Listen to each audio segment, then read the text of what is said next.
The morning sun hits the glass railings of the balcony, and the city below moves with a mechanical precision that contrasts sharply with the absolute chaos unfolding across international borders. People often ask me why I remain so relaxed, while the global infrastructure appears to be burning down piece by piece.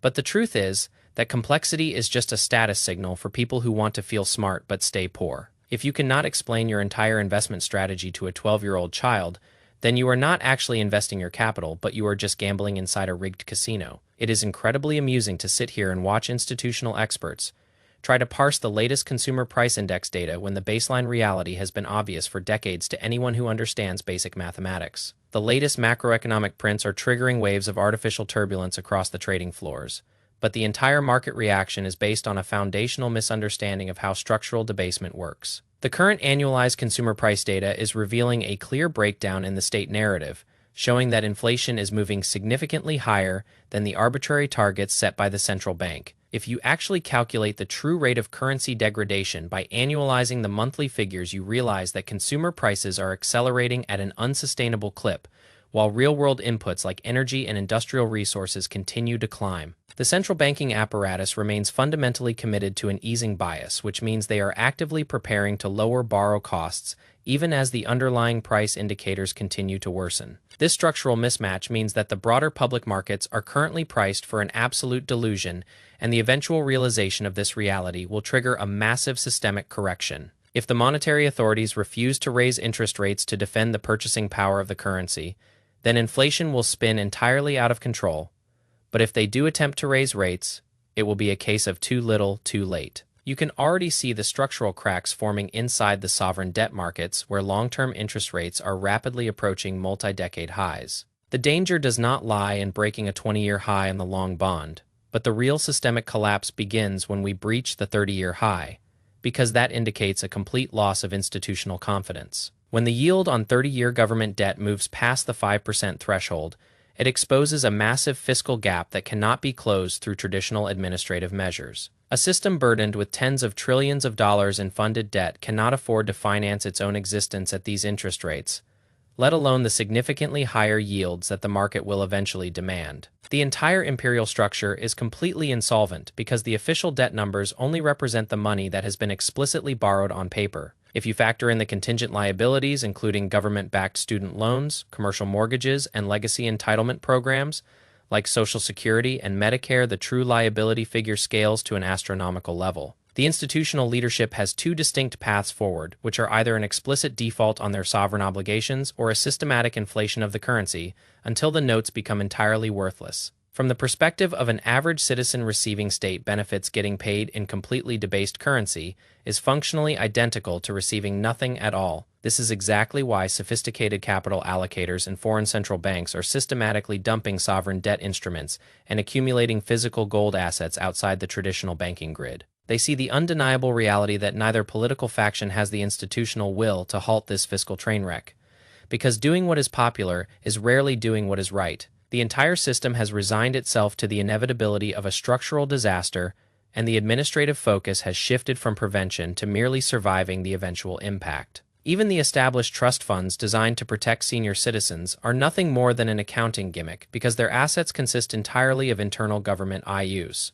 When the internal ledger runs dry, the administration will simply have to issue new debt instruments from their other pocket to maintain the illusion of compliance. The entire arrangement operates exactly like a centralized Ponzi scheme, where the early participants receive substantial windfalls while the younger generations are left holding an empty bag. If you are currently in your 20s or 30s, you should assume that the state safety net does not exist, because any fiat currency you receive in the future will buy you absolutely nothing of real value. This structural extraction of wealth disproportionately harms the working class and the middle class, because they do not possess the leverage or the hard assets required to outrun the printing press. This reality becomes clear when you realize that most people spend their entire lives chasing nominal paper gains while their actual purchasing power is being completely liquidated by administrative decree. The global financial architecture is not designed to make you wealthy, but it is designed to keep you participating in a system that requires your continuous labor to fund its own deficits. When you look at the historical data, it becomes obvious that every major fiat currency has eventually returned to its intrinsic value of zero, and the current trajectory suggests that we are entering the final phases of this specific monetary cycle. People choose to ignore this because facing the reality requires a level of personal responsibility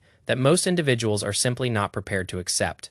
It is much easier to blame external geopolitical events or corporate greed for the rising cost of living than it is to admit that you are holding an asset that is designed to lose value by design. The central planners understand this psychology perfectly, which is why they continue to release complicated economic models and adjusted metrics to convince the population that everything is under control. They change the weightings of the consumer basket, they remove volatile items like food and energy from the core calculations, and they pretend that hedonic adjustments somehow make your declining standard of living acceptable. This entire statistical apparatus is just a shell game designed to hide the fact that the purchasing power of your savings has been completely decimated.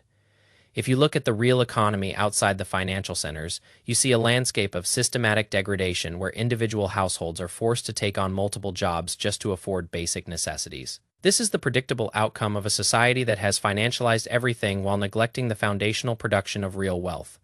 The stock market highs that the political class loves to celebrate are not a reflection of economic health, but they are a direct reflection of currency debasement. When you flood the system with unbacked liquidity, that capital has to flow somewhere, and it naturally aggregates inside the asset markets, creating a massive wealth gap between those who own shares and those who work for wages. This structural imbalance cannot be corrected through conventional political means because the entire political class is dependent on the continuation of the printing press to fund their own campaigns and legislative agendas. The administrative state has grown so large that it can no longer be sustained by traditional taxation alone, which means that inflation has become the primary mechanism of state funding. This hidden tax is the most insidious form of confiscation because it requires no legislative approval and it targets the poorest segments of society who have no way to protect themselves. The average individual is completely unaware that their hard work is being systematically devalued every single day by a group of unelected bureaucrats sitting in a central bank conference room. They believe that if they just work harder or get another degree, they can get ahead, but they are running on a treadmill that is accelerating faster than they can sprint. The key to escaping this trap is to stop playing the game by their rules and to realize that financial freedom is not about maximizing your nominal fiat balance, but it is about minimizing your dependency on their system. This is why I maintain a very simple and flat allocation into assets that cannot be manipulated or diluted by administrative decree. I do not spend my time trading volatile derivatives or trying to time the short-term movements of individual equities, because that requires an allocation of energy that I am simply not willing to provide. True wealth accumulation is boring and repetitive because it relies on the relentless execution of a simple discipline rather than the pursuit of complex strategies. The global marketplace is currently entering a phase of extreme volatility as the structural contradictions of the past several decades begin to collide. The closure of major maritime trade routes and the ongoing degradation of regional processing facilities are not isolated events, but they are signs of a fracturing global order that can no longer maintain its previous lines of communication. When critical infrastructure is compromised, it creates immediate inflationary pressures that flow through the entire global supply chain, impacting everything from agricultural inputs to consumer electronics. The central banks are completely powerless to stop these supply-side disruptions because you cannot print physical oil or real agricultural commodities into existence. Their only tool is to destroy demand by raising interest rates until the economy slows down enough to match the restricted supply. But this process inevitably triggers a severe recessionary environment. The current administration is attempting to delay this outcome by manipulating the official data and using state polling agencies to project an illusion of absolute public confidence. However, when you transition from anonymous data collection to direct physical monitoring of the population, you are admitting that the voluntary social contract has completely broken down.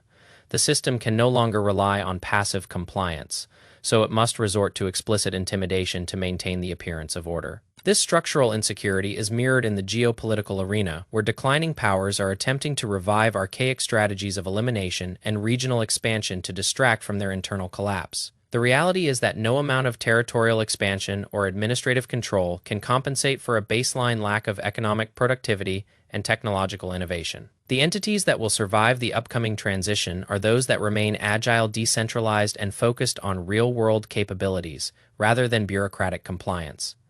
The individual investor must adopt a similar mindset by removing counterparty risk from their portfolio and focusing entirely on long-term durability. The global markets will continue to experience violent swings as the liquidity illusion fades, but those who hold tangible assets outside the banking system will remain completely insulated from the chaos. It is a fascinating historical moment to witness because the collapse is happening in slow motion in plain sight for anyone who chooses to look. The elite will continue to manufacture complex explanations and blame external adversaries for the structural decay. But the baseline truth remains written in the charts for everyone to see. The currency is dying, the old institutional order is dissolving, and the only real defense is to maintain a cold and unemotional discipline until the system completely resets itself.